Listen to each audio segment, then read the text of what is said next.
Estamos mais uma vez aqui no Saberes Antroposófico, nosso 7º encontro, hoje com a presença da doutora Cris Guarnieri, médica dermatologista desde 2012 na antroposofia, que vai apresentar para a gente hoje o tema de beleza, mulher e biografia. Então, com vocês a palavra da Cris. Obrigada aos meus mestres Paulo, Heloísa e Luciana. Eu vou começar o compartilhamento da tela. É um prazer estar aqui conversando com vocês nessa tarde, no ano que eu completo 20 anos de dermato e 8 anos de antroposofia, ou seja, eu já tenho um setênio antroposófico, o que se relaciona com o nosso papo de hoje. Então, eu começo a minha aula citando Steiner. A natureza faz do ser humano um ser natural, a sociedade um ser que age segundo leis, mas somente ele próprio pode fazer de si um ser livre. Para o médico antroposófico, o ser humano é visto de maneira trimembrada. Então, ele tem um sistema neurosensorial, através do qual ele tem as percepções sensoriais e ele pensa. Ele tem um sistema metabólico, que é responsável pelas relações e pela maneira dele sentir. E ele tem um sistema metabólico, que é responsável pela sua vontade e pela sua ação no mundo. Apesar desses 3 sistemas serem interdependentes, é comum que o indivíduo se manifeste de maneira mais preponderante em um ou outro sistema. Então, é comum que a gente veja pacientes que tenham ideias maravilhosas, mas que eles não conseguem implementar essas vontades. Ou indivíduos que, para tomar uma decisão, fazem uma furdúncia emocional. E ainda existem aqueles que não querem nem escutar o que tem para fazer. Eles vão direto à ação. Nós também, na antroposofia, aprendemos a ver o indivíduo através da sua biografia a cada 7 anos. E a entender que nos primeiros 21 anos, esse indivíduo vai receber do mundo e vai receber das suas relações interpessoais no desenvolvimento da sua alma. Ainda é importante aprender que nos primeiros 7 anos eu tenho o desenvolvimento do meu corpo físico, nos próximos 7 anos do meu corpo etérico ou meu corpo vital, e até os 21 anos o desenvolvimento do corpo astral, para que então a minha espiritualidade e o meu eu possa se manifestar de maneira plena e completa. No primeiro setênio, com o nascimento, aquele ser cósmico vai descendo e vai tomando conta de uma corporalidade herdada, uma estrutura corpórea herdada dos pais. E essa estrutura corpórea ele vai modificar e trabalhar ao longo da sua biografia. Então, por que eu estou falando tudo isso? Porque é muito importante que nesse primeiro setênio, esta criança, para o desenvolvimento de um corpo físico saudável e adequado, ela seja permeada por vivências e relações que a façam entender que o mundo seja bom. Aqui, ao final dos 3 anos, eu já tenho praticamente uma criança que conquistou o espaço físico ao andar, o espaço social ao falar e o espaço espiritual ao pensar. E aqui a criança aprende por imitação e experimentação. Então, o que eu quero que essa criança imite de mim, das minhas ações? Eu quero ações lúdicas ou eu quero ações frias? Eu quero expô-la a que tipo de relações com esse mundo exterior. Aqui, no sentido da beleza, é importante que os pais mostrem por que cuidar de uma pele. Então, eu vou cuidar da pele com cremes sensorialmente agradáveis, eu vou protegê-la porque isso é bom, porque eu vou trazer saúde para essa pele. Esta beleza vem da saúde deste corpo físico. E muitas vezes o que a gente vê é que eu tenho uma tentativa de esconder e maquiar este corpo físico que está em formação. Então, o grande recado desse primeiro setênio, o mundo é bom. Já no segundo setênio, dos 7 aos 14 anos, a criança volta para si mesma e explora qualidades de sua própria mente no pensar, no sentir e no querer. E ela faz isso através da fantasia. Então, ela vive e ela sonha acordada. E ao sonhar acordada, com esse mundo de fantasia, ela lança as bases da criatividade para suas relações interpessoais no futuro. É importante que a gente permeie essas crianças com o belo, com a natureza. Aqui não cabe mostrar imagem de destruição da Amazônia. Aqui a beleza dessas crianças, como ela enxerga o mundo como belo, tem que vir de uma pessoa que tem uma ação genuína, uma ação benéfica na Amazônia. Então é muito mais importante eu mostrar a biografia do Chico Mendes, que protegia e que extraía da floresta para sua subsistência, do que o desmatamento e a queimada. É importante que eu permeie essa criança com imagem de obras de arte, para que ela tenha vivências do belo. E essas vivências do belo nessa idade vão fazer as bases do senso estético que essa criança vai levar durante toda a sua vida. Também aqui, através de uma autoridade amorosa, eu vou desenvolver um sentimento de veneração nessas crianças. Uma autoridade carinhosa que imponha veneração e limite. E lembrar que por volta dos 9 anos eu tenho um sentimento de diferenciação. A criança experimenta um sentimento de ruptura, de diferenciação, onde ela observa que o mundo não é igual para todo mundo. Então ela já observa diferenças raciais, ela observa diferenças sociais e ela se ressente muitas vezes disso, com medo, com insegurança. Então, como nós podemos apoiar essa criança nessa fase?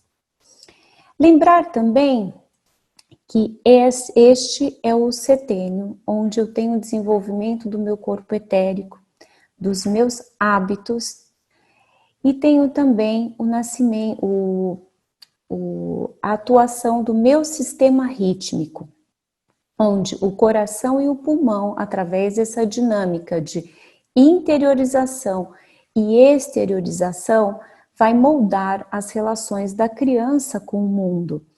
Quanto mais saudável essa dinâmica for, melhor a criança vai passar pela puberdade. E aqui eu chamo a atenção pelo seguinte, porque a intelectualização precoce dessas crianças atua nessa dinâmica respiratória dela com o mundo. E o que nós vemos no nosso consultório? Nós vemos crianças com puberdade precoce, que aparecem para mim com quadros assim, meninas muito jovens se escondendo atrás do cabelo e não querendo se mostrar para o mundo, porque elas não estão vendo nenhuma beleza nesse mundo e nem nelas mesmo. Muitas vezes essas crianças, elas vêm com uma primeira manifestação e totalmente intelectualizadas, sem nenhuma observação artística do mundo, sem nenhum respirar. E aqui eu também gostaria de chamar a atenção para o uso muito jovem, muito precoce de anticoncepcional oral. Não estou contra a medicação, mas como nessa fase tão precoce, para cuidar da beleza da pele, muitas vezes a gente leva a desvitalização desses órgãos reprodutores, levando eles também a uma constante anímica, porque a pílula, ela literalmente deixa tudo em equilíbrio. No momento onde esses jovens estão experimentando um desequilíbrio que é fisiológico. E como a mídia, mostrando imagens de perfeição, que são fakes, que são muitas vezes irreais, atuam animicamente nessas pacientes na puberdade. Assim eu chego ao terceiro setênio, uma época onde o adolescente vai experimentar com liberdade tudo aquilo que é verdadeiro para ele. Então aqui ele quer romper com tudo.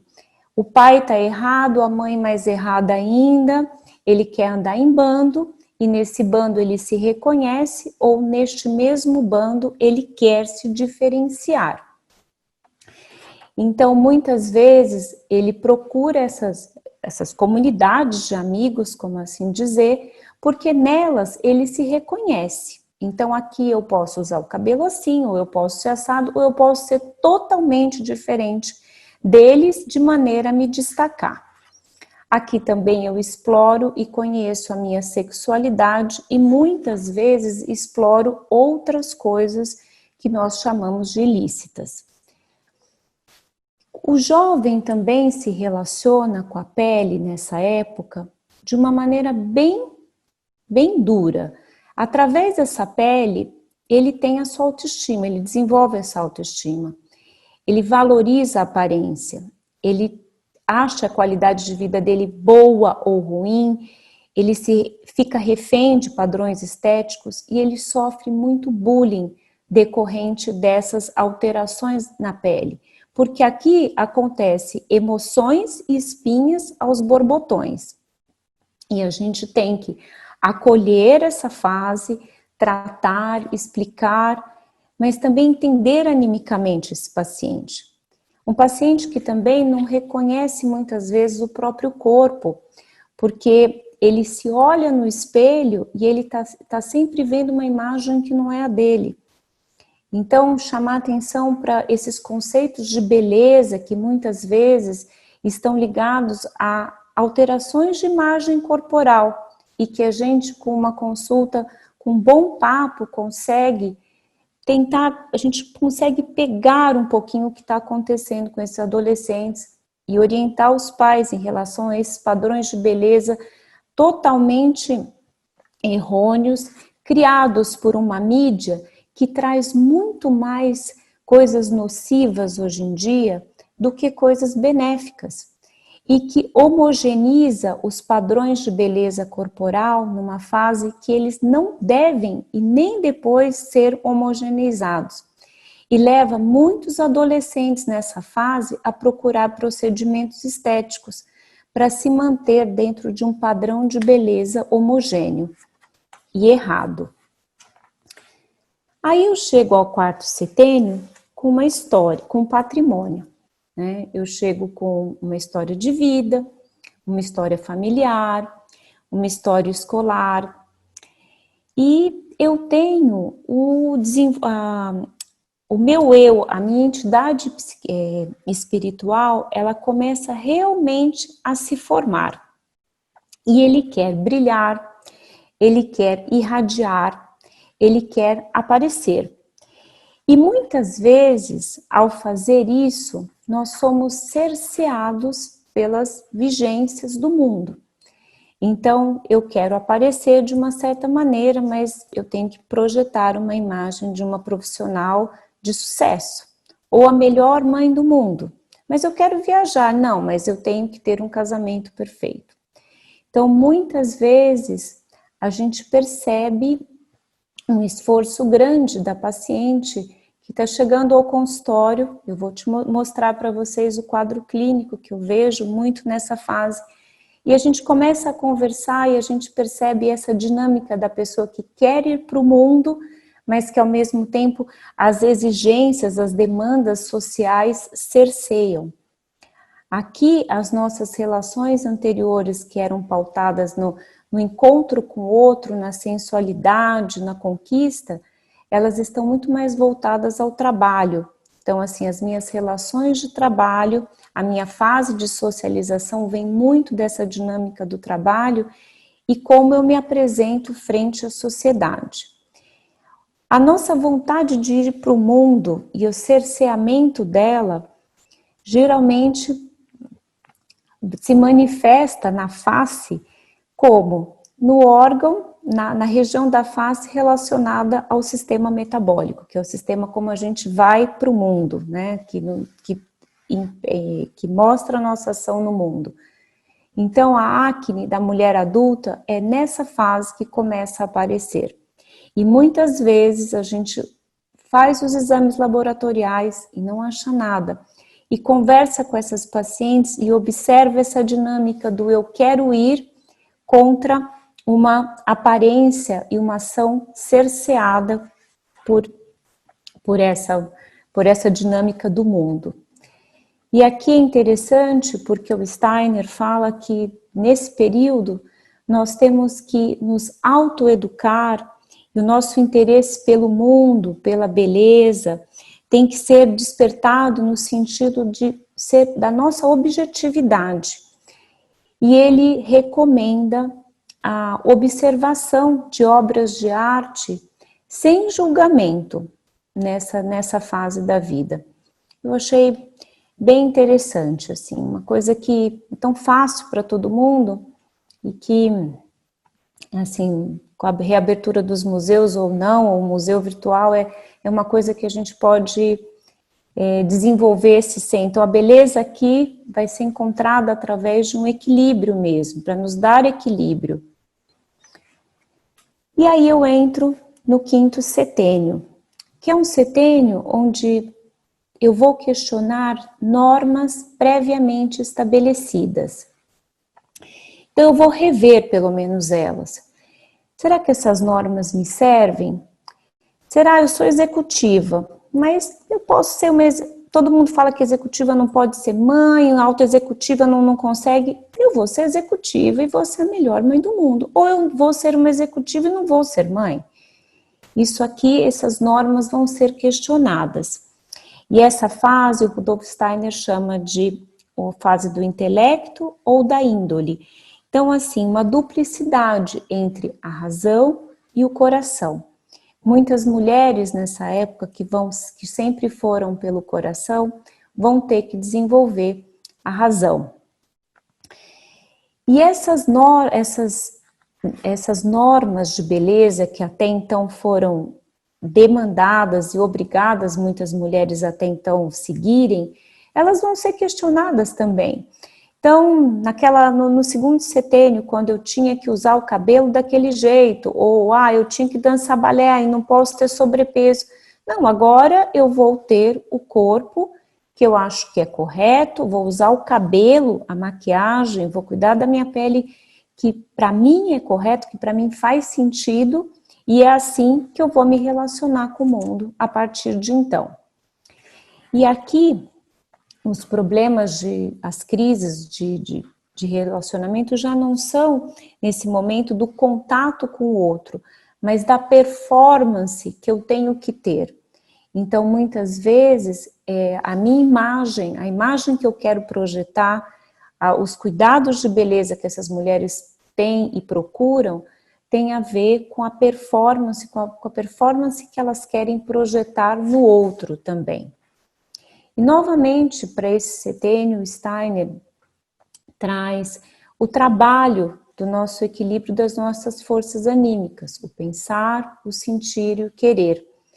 E aqui uma citação extremamente simplificada de um dos exercícios que ele recomenda e existe nesse livro, para a gente equilibrar essas forças anímicas nessa época da nossa vida.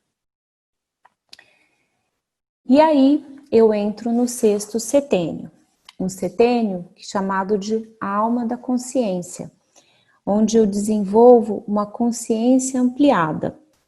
E posso ter com isso sentimentos de isolamento e incompreensão.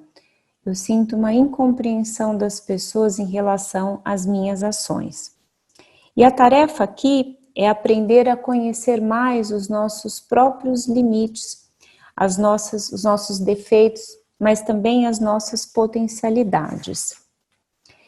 Então aqui a gente tem que se olhar no espelho e perguntar o que eu sou realmente. E muitas vezes essa pergunta causa um grande transtorno emocional para muitas pessoas. É importante que a gente se olhe de frente, principalmente a mulher nesse período, e na minha vivência de consultório, o que eu vejo é que muita gente nesse período está decidindo ou eu vou ter filho ou eu não vou ter filho, principalmente na passagem do nó lunar aos 37 anos. Ou eu vou me manter neste casamento ou não vou me manter neste casamento, ou eu vou mudar totalmente de carreira. Muitas vezes, quando eu pergunto para as minhas pacientes que chegam com problemas de pele e reclamando, eu pergunto, quantos anos você tem? É comum elas terem entre 37 e 39 anos. E a biografia humana explica como essa consciência espiritual vai chegando e vai nos fazendo seguir a nossa missão realmente verdadeira aqui na Terra. E esse espelho, ele tem que refletir a liberdade das nossas escolhas, a capacidade de entender os nossos limites e as nossas potencialidades e usar isso da melhor maneira possível. Então, eu já falei do segundo nó lunar, que é um momento importante aos 37 anos, onde acontece uma atuação espiritual que nos inspira em relação à nossa verdadeira missão aqui na Terra. E também a gente tem que começar a aceitar nesse momento o nosso desgaste físico e a encontrar um ritmo de vida adequado a esse desgaste físico. Para entrar no sétimo setênio, que é um setênio conhecido como setênio onde a gente corta tudo aquilo que não nos permeia mais.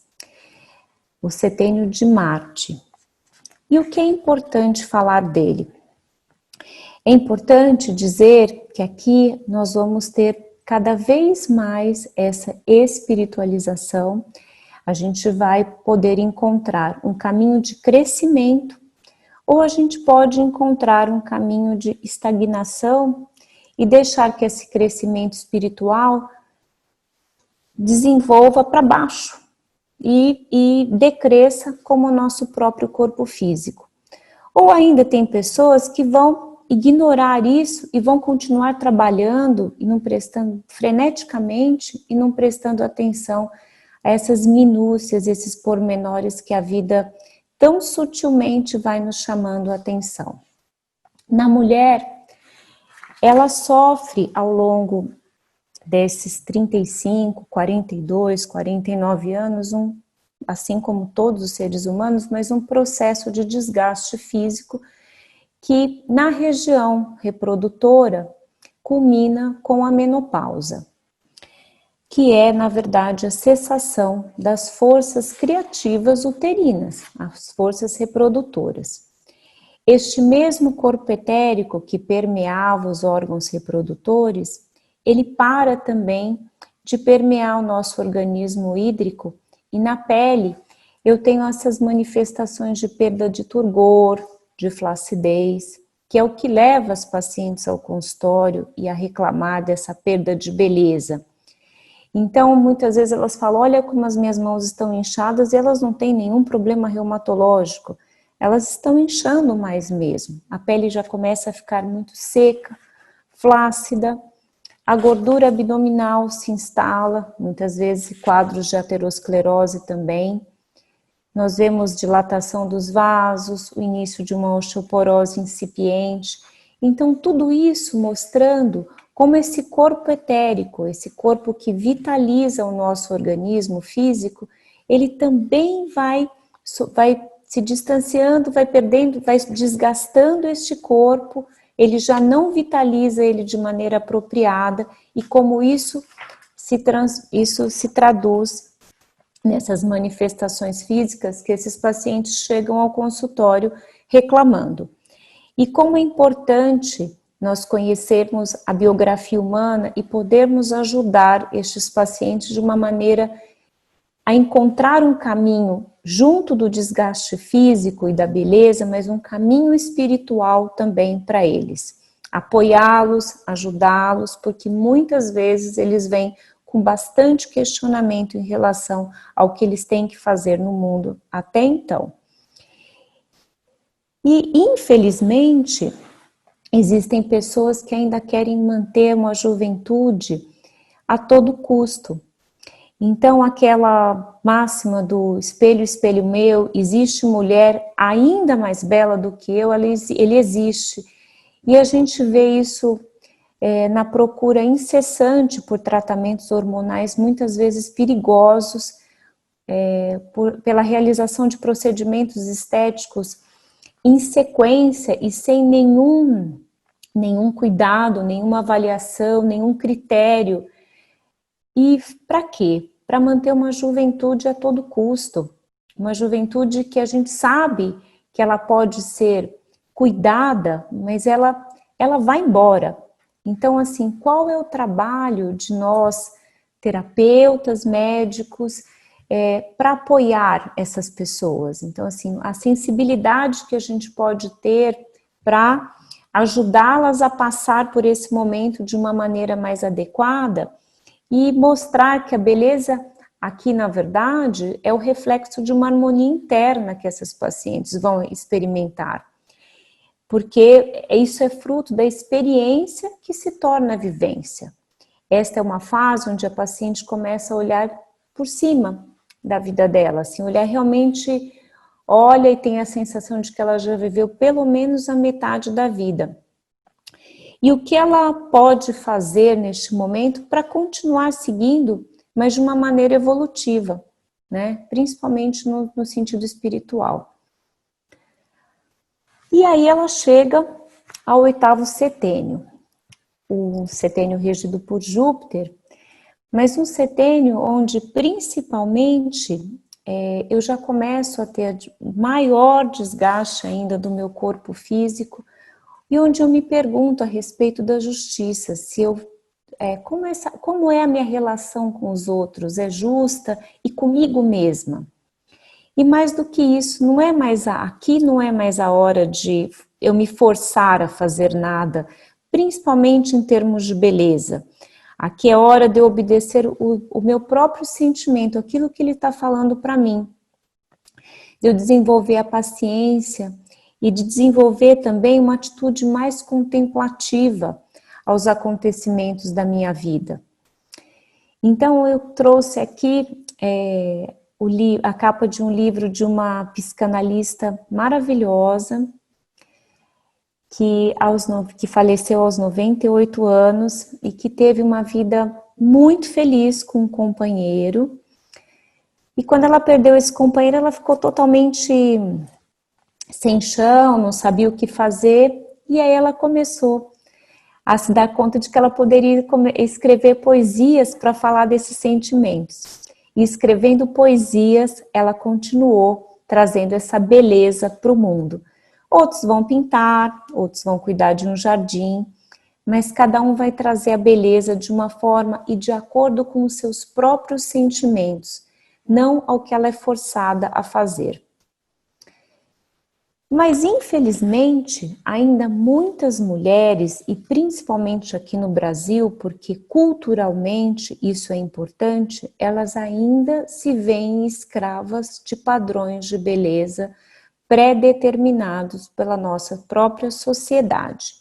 Então eu trouxe Hebe, a deusa da eterna juventude, para significar que no espelho eu tenho muitas mudanças, mas eu também posso ter reafirmações decorrentes dessas mudanças. E isso é que faz com que essa mulher se enxergue bela, independente da idade. E trouxe aqui o exemplo de uma blogueira, de uma influenciadora digital muito importante, de 50 e poucos anos, que fez um ensaio fotográfico nessa idade e se sentiu maravilhosa e foi extremamente criticada por muitas seguidoras. E ela respondeu num único editorial, numa revista, a respeito disso, nos ensinando, nos dando um tapa com luva de pelica. Ela falou que aqui no nosso país não é feio envelhecer, que aqui no nosso país é errado e que ela não se sentia de forma alguma errando, ela se sentia linda e ela ia continuar fazendo os seus ensaios felizmente e plena. E aos 56, aos 63 anos, nós vamos começando a ter cada vez mais o declínio dessas forças vitais, principalmente nos órgãos dos sentidos. Então a gente já tem quase todo mundo está usando óculos, alguns têm catarata, né? Nossa memória já não é a mesma, e a gente desenvolve a nossa sabedoria olhando para o outro.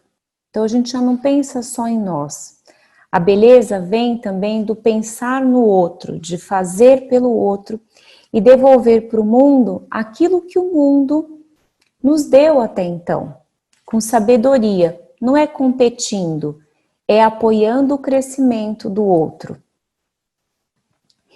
E eu trouxe aqui mulheres que eu acho lindíssimas, porque elas são ricas nessa transmissão desse conhecimento e que são executivas e que criaram projetos sociais maravilhosos para apoiar o jovem. Então, realmente para fazer esse caminho de beleza e biografia de maneira muito bem feita. Então, vários projetos sociais, aqui conteúdos, a união de mulheres nessa faixa de idade. E uma pergunta, né, assim, a beleza tem que estar nesse caminho, e não nas intervenções estéticas que a gente vai fazer ao longo dele, né? Qual é o legado que eu quero deixar? Como eu apliquei procedimentos estéticos ou como eu construí esse caminho de maneira bela, né, para o mundo. E finalmente eu quero chamar a atenção que a partir daí dos 70, 75 anos, nós realmente vamos nos fechando através dos órgãos dos sentidos para o mundo. Porque a gente agora quer escutar a nossa voz interna. É isso que é importante, a gente quer acender a nossa luz interna. Isso que vai realmente valer a pena. E quanto mais luminosa e rica for essa luz, melhor para a gente. A mesquinhez aqui, o materialismo já não cabe mais. A gente realmente tem que devolver para o mundo. Para não ficar, como nos dizeres de Cecília Meirelles, um rosto de hoje, calmo, triste, assim magro, com olhos vazios e o lábio amargo. As nossas mãos têm que ter forças, elas não podem ficar paradas, frias e mortas. E esse coração tem que se mostrar. E a gente tem sim que se dar conta dessa mudança. E não olhar para esse espelho e perguntar onde ficou perdida a minha face. Eu agradeço a atenção daqueles que me acompanharam essa tarde. Foi bastante difícil fazer essa aula e eu agradeço aos meus mestres que estão aqui na tela comigo. E deixo um abraço para todos. Muito obrigada.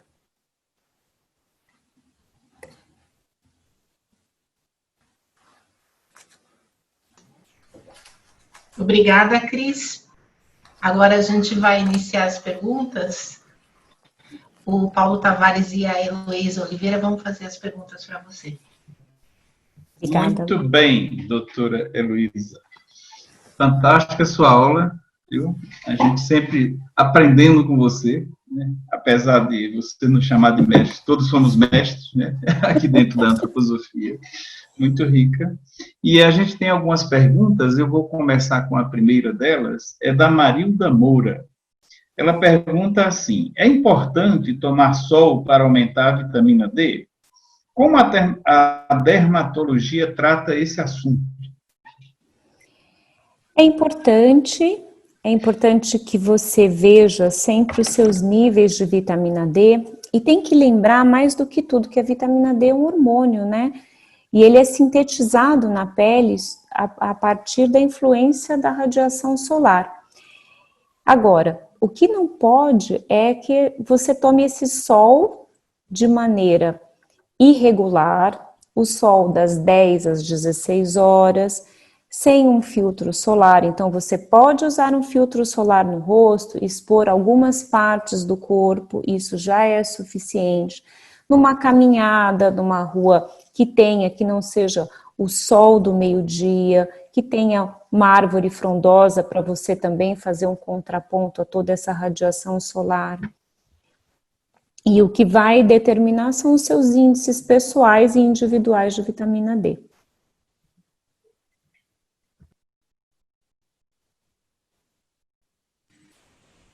Oi, Cris. Oi, Elo. O Guedes pergunta, como a medicina antroposófica lida com o molusco contagioso? O molusco contagioso é uma infecção viral da pele, né, e ele é causado por geralmente ele aparece numa fase onde as crianças estão desenvolvendo o corpo etérico dela, então dos 7 aos 14, ou às vezes no desenvolvimento desse corpo físico do 0 aos 7 anos.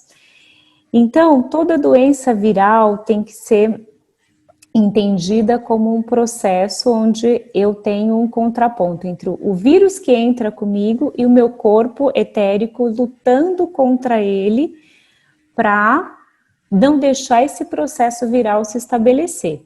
E nós tratamos ou com medicações que fortaleçam o meu corpo etérico, de maneira que esse processo viral não se instale, ou eu trato com medicações onde esse vírus não cresça mais localmente. Muito bem, Cris. Agora temos mais uma perguntinha. Agora vai mudar um pouquinho, de uma pessoa que chama Monique Moura. E ela pergunta assim, por que ainda no 5º ou 6º setênio, ainda em algumas mulheres aparecem acne? Quer saber esse mistério aí? Então, ó, 7, 14, 21, 28, 35. Geralmente, o que acontece é que muitas dessas mulheres, até os 35 anos, elas usaram alguma forma de hormônio. E como eu falei lá atrás, eu tenho, na verdade, uma grande Disneylândia quando eu uso uma pílula anticoncepcional. Tudo é lindo, tudo é florido, tudo é perfeito. Eu não tenho a ação do meu corpo astral dando o ritmo do sangramento e essas variações anímicas do meu sangramento, da minha menstruação. Quando eu tiro esses hormônios, muitas vezes esse reequilíbrio dos membros suprassensíveis nos órgãos reprodutores da mulher pode levar à formação de acne. Isso é muito comum, Paulo.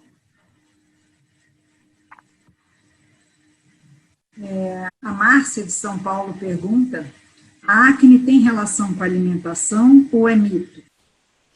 Tem. Para algumas pessoas são mais sensíveis a substâncias gordurosas, elas não digerem ou a proteína. Então nós sabemos que aquilo que não é digerido e não é incorporado, de alguma maneira vai se exteriorizar. E em alguns pacientes isso pode se exteriorizar na forma de acne. Muito bem. Aqui vou eu com mais uma pergunta. Dessa vez é da Helena Vogel. Ela pergunta assim, a calvície precoce em homens pode ser causada por estresse ou é sempre hereditária? Só vai bola quadrada agora.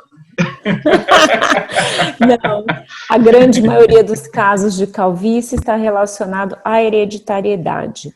Quando você tem alguma forma localizada de calvície, que é um quadro de alopecia areata, aí sim eu posso ter um estresse, decorrência de algum quadro anímico, de um estresse muito grande, um trauma, ou quando eu tenho alopecia areata universal, que também pode estar ligada a um quadro emocional prévio, ou a uma doença autoimune. Mariana Braga pergunta: a dermatologia antroposófica, além do espiritual, cuida também do rejuvenescimento da mulher madura? Tem produtos, creminhos? Do homem também. Sim, na verdade, a antroposofia nos ajuda a encontrar um equilíbrio corporal, a manter o nosso organismo são. Eu acho essa a grande mensagem que eu posso, como é que eu vou dizer? Eu posso intercambiar o que eu prescrevo de cremes, que muitas vezes são alopáticos, com o que eu medico meus pacientes com medicações antroposóficas, porque eu sei, se eu tenho um organismo saudável, eu tenho o reflexo de uma pele saudável. E os cuidados com creminhos ficam diminuídos frente a isso, eu não tenho que usar muito mais coisa. Isso serve para os homens também, né, doutor? Claro, Paulo. Claro. Interesse pessoal. Sempre. Olha, aqui tem mais uma pergunta bacana da Carolina Osores. Ela pergunta o seguinte: o 8º setênio, você disse que é regido por Júpiter. Quais planetas / astros são regentes dos outros setênios? Elô, você me ajuda? A biógrafa é a minha mestra, Elô. Primeiro setênio você tem a Lua, segundo setênio você tem Mercúrio, terceiro setênio você tem a Vênus, quarto, quinto e sexto é o Sol, sétimo é Marte, oitavo é Júpiter, nono é Saturno.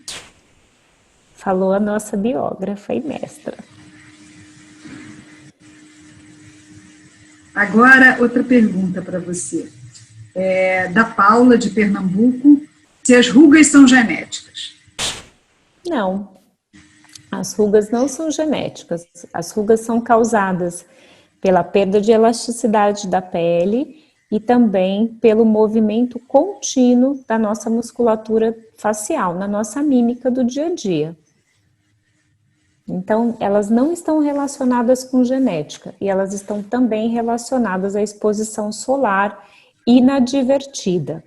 Quem tiver exposição solar precoce e intensa vai ter uma degradação das fibras elásticas da pele e colágenas também mais precoce e o surgimento dessas rugas também mais precoce. Muito bem.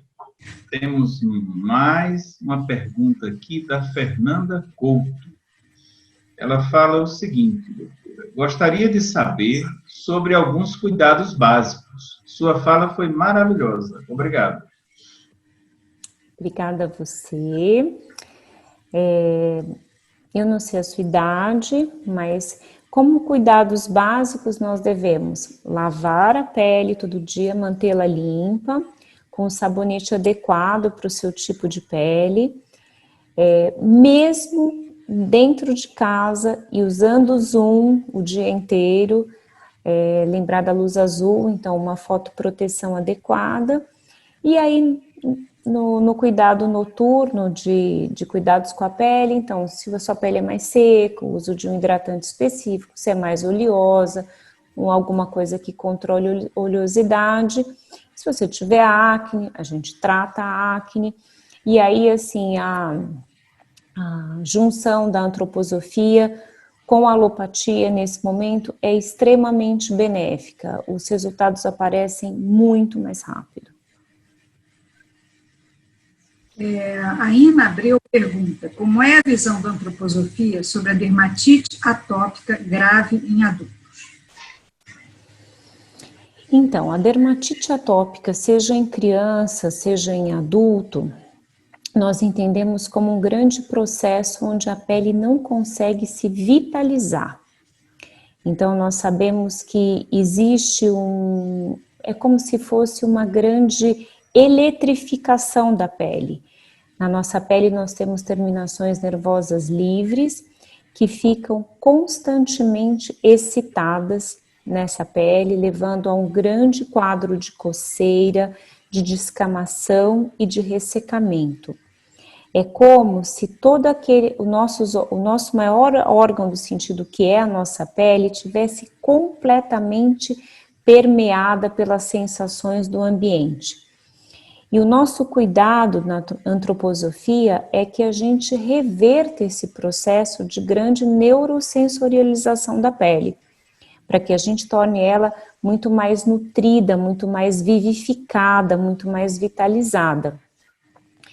E aqui sim eu acho que também é um dos quadros clínicos onde a antroposofia se faz muito, muito, muito efetiva, porque a gente consegue apoiar mesmo esse paciente adulto em termos de assim, o quanto ele também está exposto a todo esse ambiente, a todo esse como é que eu vou dizer, o quanto os seus sentidos estão tão permeados pelo meio externo. Então, fazer também um trabalho interno com esse paciente, não só medicamentoso e tópico. Doutora Cris Guarnieri, nós vamos caminhando já para o nosso horário, mas ainda tem algumas perguntas que a gente gostaria de abusar da sua boa vontade aqui. A Daniela Garcia Moreno Cabral Martins pergunta: como a medicina antroposófica lida com a psoríase infantil? Então, aqui a gente tem o outro polo. Da mesma forma como a dermatite atópica é uma grande desvitalização da pele, aqui é como se eu estivesse metabolizando demais essa pele. Então, uma pele que normalmente leva 28 dias para completar um ciclo e descamar, eu vou descamar essa pele em 14 dias, como se eu estivesse acelerando esta pele. Então, muitas vezes, nós vamos lançar mão de medicações que a gente encontra na natureza, nos metais, nos minerais, de maneira a equilibrar esse processo, que seria um processo de aceleração do metabolismo cutâneo. É a polaridade da dermatite atópica. Então, um eu tenho muita vitalidade, o outro eu não tenho vitalidade. E como eu encontro na natureza processos onde eu encontro semelhança e consigo um tratamento adequado para isso. Não tem cura, nem na alopatia, nem na antroposofia, mas eu sempre falo que a gente tem caminho e tem conforto. E eu acho que é isso que pacientes de doenças, que sofrem de doenças crônicas, podem procurar num tratamento dermatológico apoiado e ampliado pela antroposofia. Fernanda Couto pergunta como lidar com infecção fúngica nas unhas. Então, Heloísa, eu costumo tratar a infecção fúngica nas unhas, que geralmente chegam com um acometimento de engrossamento das unhas, eu não trato com antroposofia. Assim, a minha experiência é muito pequena. Se alguém tiver, Paulo, Elô, Lu, não tenho. Eu acho que essas questões nas unhas, pelo menos na minha clínica geral, é sempre uma coisa muito difícil. Mesmo na alopatia, a gente tem muita dificuldade, né? Assim, elas têm muita recidiva e tem que tratar com muita paciência. Normalmente, a gente faz um aporte mais geral, né, no paciente para melhorar os processos vitais, mas se faz necessário aí um processo mais alopático, às vezes. Pelo menos no meu ponto de vista como clínico, né? Você conhece muito mais que eu. Sim, ou muitas vezes quando se usa medicação alopática, a gente sabe que a metabolização, os imidazólicos são medicações que têm metabolização hepática. Então, novamente, olha como a antroposofia pode ajudar. Então, eu fortaleço os processos hepáticos e com medicação antroposófica para que eu não tenha um efeito tão deletério da medicação alopática quando realmente eu tenho que usá-la.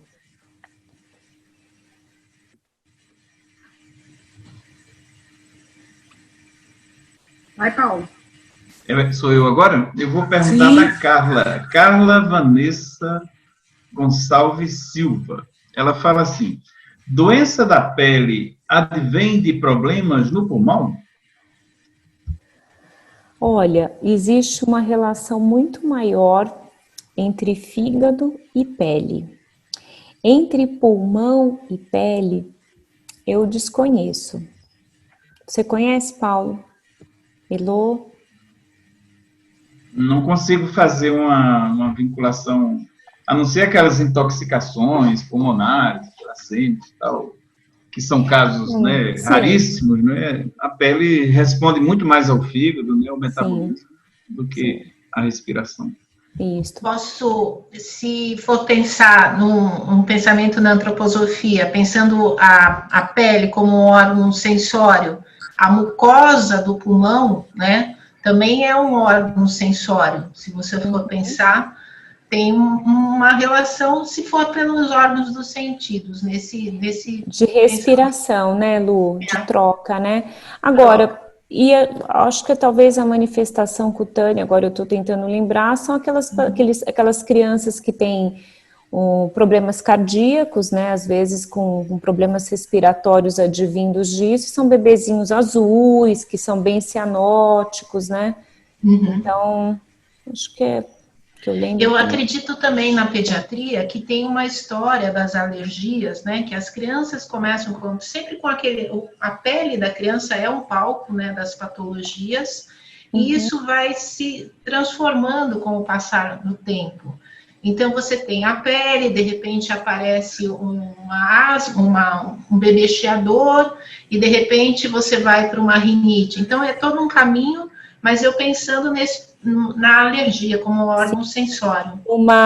Como é que eu vou dizer, num rodízio, né, entre patologias, né? E muitas vezes ela melhora da pele e depois ela faz um quadro respiratório. Isso. Sim. É isso mesmo. As atopias famosas, né? Pode ser, se for isso, não sabemos, né? Tem mais perguntas? Tem duas. A Letícia Yuri, primeiro ela fala: doutora, muito grata pelas palavras. Devemos procurar uma consulta apenas para tratar ou seria interessante também consultas para cuidar de acordo com cada ciclo da vida? Elô, você responde a segunda parte e eu respondo a primeira, tá? Porque a biógrafa aqui é você. Não, mas eu acho que porque como você apresentou, relacionando as patologias a cada ciclo da vida, eu acho que é isso que mais ou menos eu entendi. E que não, eu acho que assim, que a idade que a pessoa aparece no consultório, se a gente identifica que existe uma crise biográfica naquele momento, às vezes ela chega pela pele, mas a gente identifica e encaminha, acolhe e encaminha para um trabalho biográfico adequado, que eu não faço. Mas que bem. Aqui nós temos mais uma pergunta, doutora Cris, da Renata Diniz Teles. Ela fala o seguinte: é preciso intervir com medicamentos alopáticos nos casos de acne que persistem por muitos anos? Nem sempre, porque muitas vezes a causa dessa acne que persiste por muitos anos não foi abordada adequadamente. Então, alopatia ou antroposofia, aqui o importante é você descobrir a causa dessa acne. Então, dependente de ela ter por um caminho ou por outro, e geralmente eu tenho optado por oralmente, sempre por um caminho antroposófico. Quando eu posso, quando o paciente aceita, está apto a entender que não é um tratamento que acontece de um dia para o outro, que é um caminho, mas é um caminho de equilíbrio. Isso é super bem-vindo. Muito bem, doutora Cris. Eu sei que a senhora é muito ocupada. Estou vendo aqui. Calma, que eu vou chegar lá. Só mais uma. A senhora é muito ocupada, doutora, mas eu não queria deixar essa pergunta, até porque é de uma pessoa de Brasília, é a Clarice, que ela pergunta o seguinte: o uso de protetor solar impede a produção de vitamina D? É uma pergunta. Pode falar um pouco mais? E qual o melhor horário para tomar o sol? Essa vitamina D e esse sol tem uma briga homérica. Homérica, né? Então, assim, se você é um paciente que tem histórico de câncer de pele na família, eu vou falar para você se expor ao sol sempre com filtro solar de uma maneira muito cuidadosa, ou se você já teve alguma manifestação de neoplasia cutânea. A melhor horário para tomar sol é o sol do início da manhã, o sol das 7, das 8 horas, que ninguém quer ir para a praia, quase, infelizmente. Mas mesmo assim, você não precisa expor toda a sua superfície corporal a esse sol. Você pode se proteger em algumas partes do corpo. E tudo também depende do seu nível de vitamina D, porque tem gente que toma pouco sol e tem uma vitamina D extremamente adequada. Então, eu acho que isso é uma pergunta que requer uma resposta individualizada. Mas, de maneira geral, se você precisa tomar sol, você toma o sol da manhã, e nos outros horários você vai usar filtro solar. O sol da manhã, de no máximo até 10 horas da manhã. Tá ótimo, Cris. Nós agradecemos. Obrigada a o seu vocês. tempo aqui com a gente. E eu quero convidar a todos para assistir o nosso próximo Saberes Antroposófico, que vai acontecer daqui 15 dias, numa quarta-feira, setembro, dia 2, às 17 horas. Nós vamos ter a presença do professor Jonas Bach, apresentando a fenomenologia de Goethe, fundamentos epistemológicos da antroposofia. E já vou adiantar a programação de setembro. Então, dia 2, fenomenologia, com Jonas Bach. No dia 16 de setembro, um tema, o que é antroposofia, com o Dr. Derblay Seiben. No dia 30, a Fernanda Camarano, de Minas Gerais, vai apresentar sobre a biografia e saúde. Então, estão todos convidados. Essas palestras ficam salvas no Facebook da Nacional, Facebook da Regional São Paulo, Rio, Centro-Oeste, Ceará, e também no nosso canal do YouTube. Está aberta para todos, para quem perder, poder assistir novamente. Cris, muito obrigada. Obrigada a vocês, queridos. Uma excelente semana para todos, para aqueles que nos ouvem, para vocês também. Obrigada, Paulo. Obrigada, Elô. Então, até a próxima.